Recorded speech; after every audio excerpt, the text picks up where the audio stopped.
October is Breast Cancer Awareness Month. I am Amir Mohammed. This month is Breast Cancer Awareness Month, and I know during a month like this, we all want to help so much, but there's so much that we need to do before we can do that. And I think that first thing we need to do is gain an understanding. Every year, about 200,000 women get diagnosed with breast cancer, and this is about 1 in every 8 women. And, I think how to approach the situation best, there are 3 protocols that we can take. Number 1 being treat them normal. That's all they want to do. That's all they want to be. And I think treating them as if they're sickly or have something just makes the situation worse. Number 2, be supportive. Be a system that they can go to if they need, but don't be overly supportive to the point where they feel like they're dependent on you. And number 3, make sure, to always try to brighten their day and show them that they're special and that you care.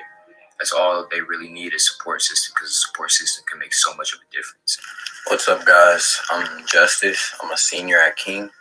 I'm in MCC, and I'm just trying to bring awareness towards breast cancer. I know it's like a widely known thing, but my grandma died. It's not something that a lot of people know about, but my mom's mom died when she was like young, so I never got to meet her, and it's just a thing that I know a lot of people have to go through every year. And I just want to say that I feel for you guys, and I'm here if y'all ever need support. And now a teacher from Miller Middle School who will share experience on surviving breast cancer. My name is Terry Lowry, and 10 years ago, last month, I was diagnosed with stage 2 cancer. I remember feeling like my entire world had been turned upside down. Telling my children and my students was probably the most difficult part of it, if you can believe it. But to disappoint the kids and let them know that I wouldn't be there for the remainder of the school year was so difficult. I'll never forget the day after I told them. They all showed up to school wearing pink to support me. And at that time, I knew I could get through the chemotherapy and the surgeries and everything that cancer brings with it. I was supported by so many staff members and friends that made meals for my family. And I will never forget King High School had a softball game and asked my family and I to come out and throw the first pitch. It's truly that community support that helps everybody get through difficult times. Thank you.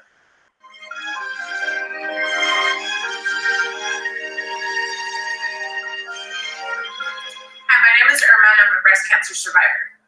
Mom, how did you feel how was your experience during this whole thing?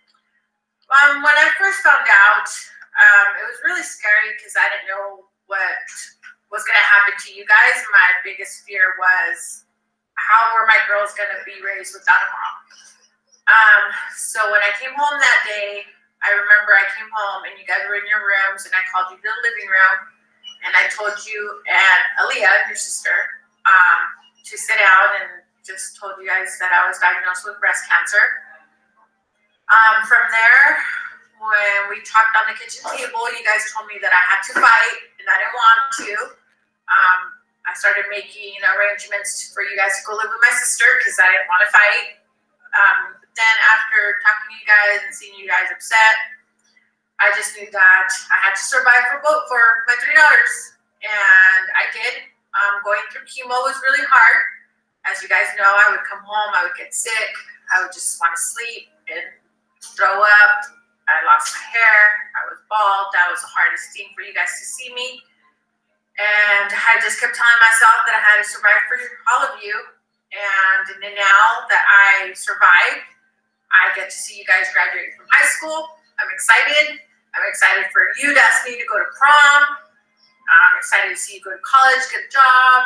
So it was a really rough time, but I'm glad that I did fight, and I did it for you guys. Come on. Deep breaths. It's okay. I'll edit this out. When finding out my mom had cancer, I was heartbroken and upset and didn't know how to cope with the situation. I wanted to be very positive about it though and do my best to keep her happy. Finding out she was beating me gave me relief and proud that she'd be such a terrible sickness. Let's make it.